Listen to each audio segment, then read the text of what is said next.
Just checking in on my friends who are struggling this week.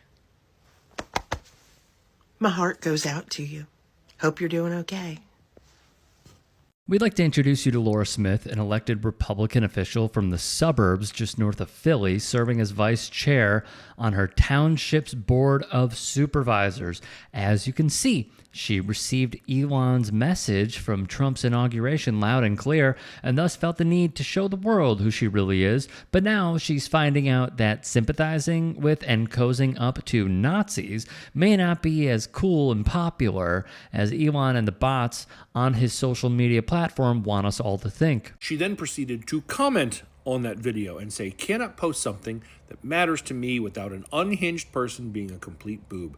So I made a post to stir the pot because I can." Nothing makes the victimhood and superiority complexes all conservatives have more obvious than this reply to her own post. She knows exactly what she's doing, but wants to hide behind plausible deniability to shield herself from criticism and backlash, to position her critics as enemies of free speech or whatever sad buzzword label she wants to characterize them as. And offered this gaslighty apology. A video I posted recently to social media has been greatly mischaracterized. Not wishing to give offense, I removed the video from my accounts. I abhor racism, anti-Semitism, or discrimination in any fashion or form. Apparently you don't abhor it that much. In fact, I'd say you seem pretty comfortable with it. And there you have it. The conservative brain working exactly how it always does. Say or do something racist, bigoted, or in general socially unacceptable.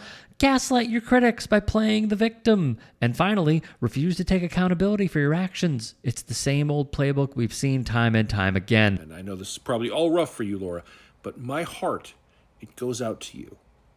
You see how I managed to do that without making a hand gesture that was popularized by absolute genocidal monsters? Just to hammer that point home further, as reported by Tony D. Domizio of local outlet North Penn Now, Laura Smith parroted the propaganda messaging surrounding Elon's Nazi salute, whining about being a victim of cancel culture, of course, and pathetically trying to turn the tables on her critics before finishing off with another classic conservative strategy, appealing to conspiracy theories. Hey guys, quick break in the action. I have a new show coming out called The Strom Show. It is going to be awesome. I'm interviewing musicians, athletes, producers, writers, journalists, authors, sports doctors. Go check it out at youtube.com/@TheRickStrom Show. Also be sure to throw me a follow on Instagram, Threads, Blue Sky. It can all be found in the description box below. Thank you. Fortunately for local residents, and surprisingly, given how hard she dug her heels in, Smith actually ended up resigning from her position instead of waiting for her term to be up at the end of the year. She also resigned from the Montgomery County Norristown Public Library Board of Trustees,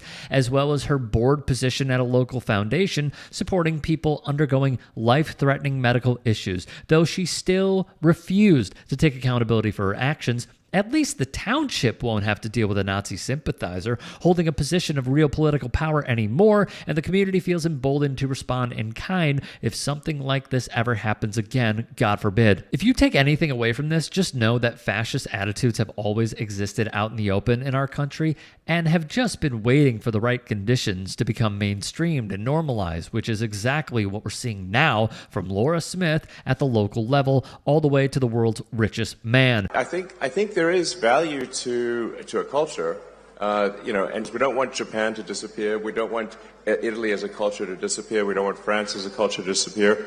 I think we have to maintain the sort of reasonable cultural identity of the various countries. Or they simply will not be those countries. But if you've been paying attention, none of this should surprise you. This was Elon back in December of 2023 parroting Nazi rhetoric about preserving culture and national identity, which just begs the question, who is destroying the culture, Elon? Why do you think said culture is being destroyed? Just a month ago, Elon racked up millions upon millions of views on this post endorsing the modern-day version of the Nazi Party, gaining momentum in Germany, the AfD, which later generated this glowing response from the party's co-chairwoman, Alice Weidel. Thank you so much for your note. The alternative for Germany, the AfD, is indeed the one and only alternative for our country. our last option, if you ask me. I wish you and President Donald Trump all the best for the upcoming tenure. The two were even recorded in the same Twitter Spaces chat room just weeks ago, talking about this out in the open. Back then, during the Third Reich, the National Socialists, as the word says, they were socialists. Yeah, Adolf very much Hitler so. considered, They nationalized industries like crazy. Yes, absolutely. He Yeah. was a communist, and he considered himself as a socialist. The biggest success after that terrible era in our history was to label Adolf Hitler as right and conservative. He Right. was exactly the opposite. So only the leftish Palestinians, they criticize the policies here. So you have a deeply vested anti-Semitism within the leftish movement. And it was always that case. Why? And Adolf Hitler, he also played with that. He played with the envy of people.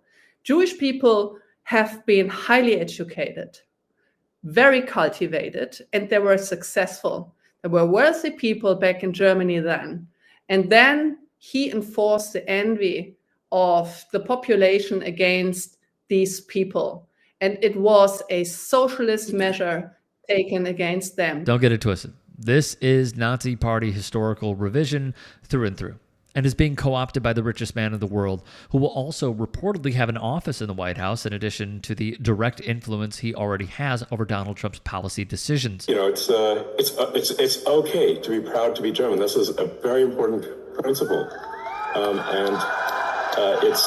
it's okay. It's good to be proud of German culture, German values, and not to lose that in some sort of multiculturalism that dilutes everything. So, I think there's frankly too much of a focus on past guilt, and we need to move beyond that.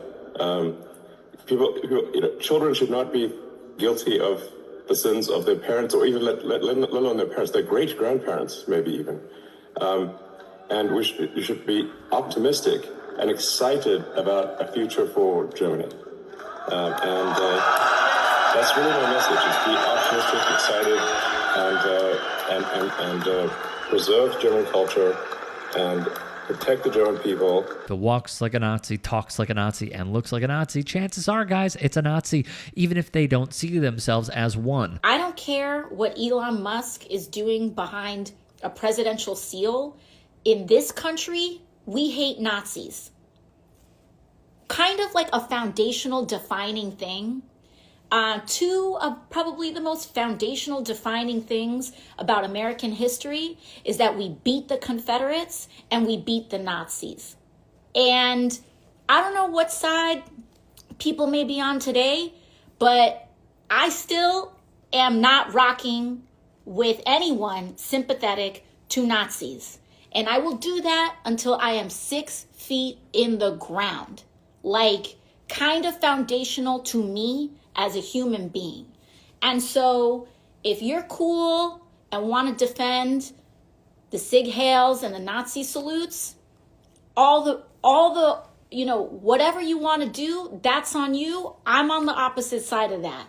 I'm not with the Nazis. How about that? What more needs to be said? If you can and are willing, please become a paid member here at TYT Sports. And or go to tyt.com/join. In addition, you can follow me on Twitter, Instagram, and TikTok. Appreciate it. Have a great day.